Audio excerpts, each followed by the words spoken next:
it's Bree. Leave a message. All right, I don't know what's going on. You're not answering my calls. I called Brian Steinmetz. He has a wedding to go to today, too. So, listen, if I have to do it alone, that's how it's going to be. But we have men's basketball to talk about, as usual. They had another big game versus SMU. They controlled their destiny moving forward. Plus, we have a live interview on desk. So, listen, it's a big show. If you're going to miss it, the show must go on. But first, let's take a timeout.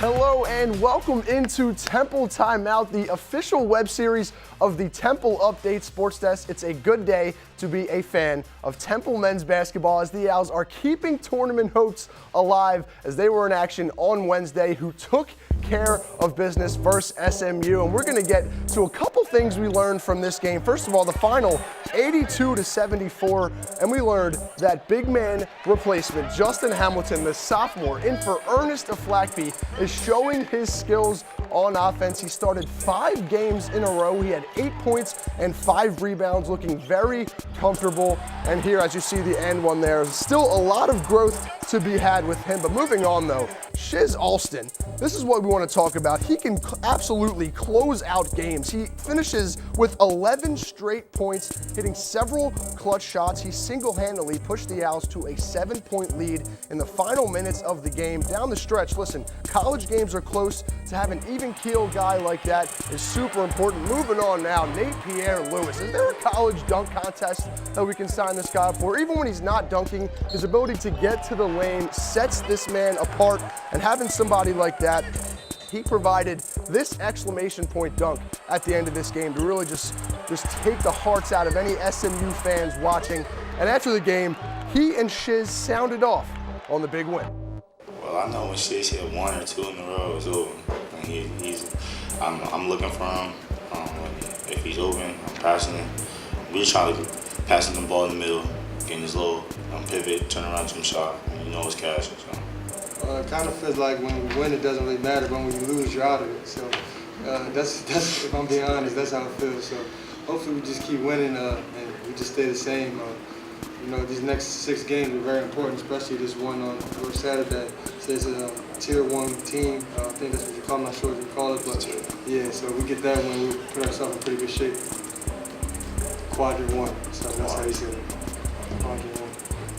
I think that's it, right? Quadrant 1, that's probably it. But anyway, as mentioned, the Owls control their destiny right now. They have 6 games left before the conference tournament, so every game matters, and losses are definitely things to avoid. Listen, if the season ended today, 78.2% chance of getting in the tournament. You're reading that right.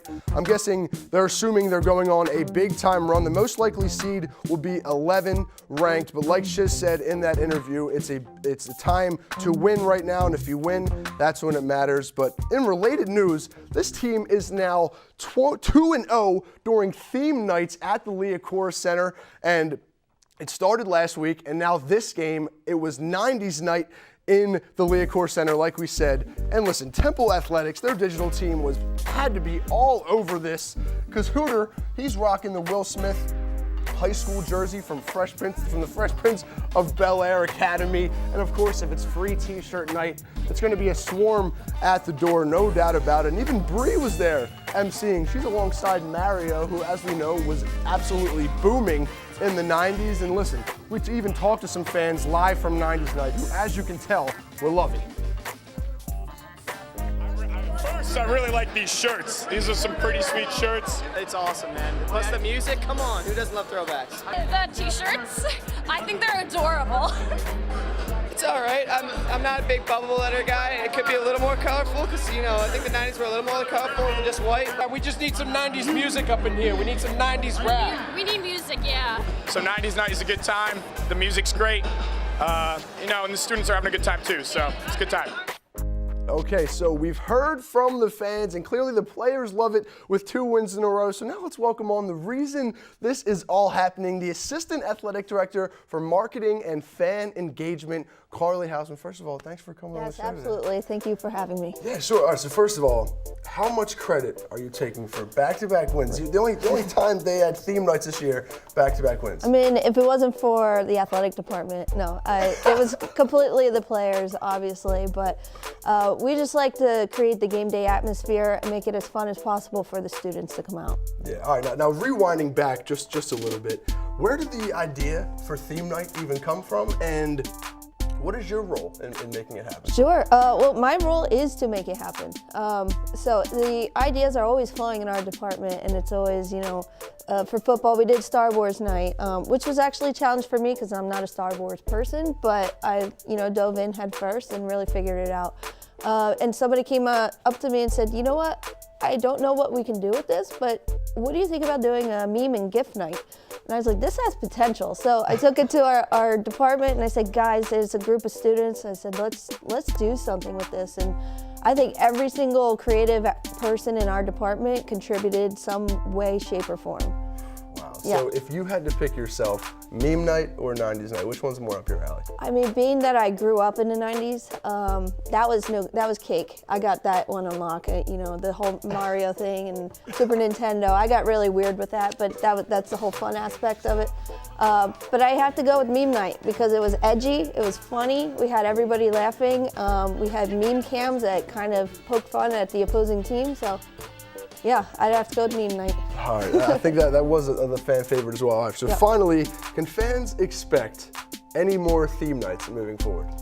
Maybe we have Hooters' birthday, but that's an annual tradition, and obviously senior night. So I think the rest of the year is on lock with what we have planned already. But definitely moving forward, I think we've proven ourselves to entertain the students and crowd. And we listen. Any students that have ideas, we're on the 3rd floor of the Star Building. Come at us. We're open door policy. So we're always listening. There you have it. So all right. Karli Hausman, theme night extraordinaire, and more fun is definitely to be had. May very well mean more wins for Temple basketball. So once again, thanks to our special guest, Karli Hausman. And that is actually it for today's edition of Temple Timeout. As always, follow us on social media for your Temple sports every day of the week. And we will be here same time, same place next week. I'm Vince Coll. Maybe people will answer me next week. Thanks for watching.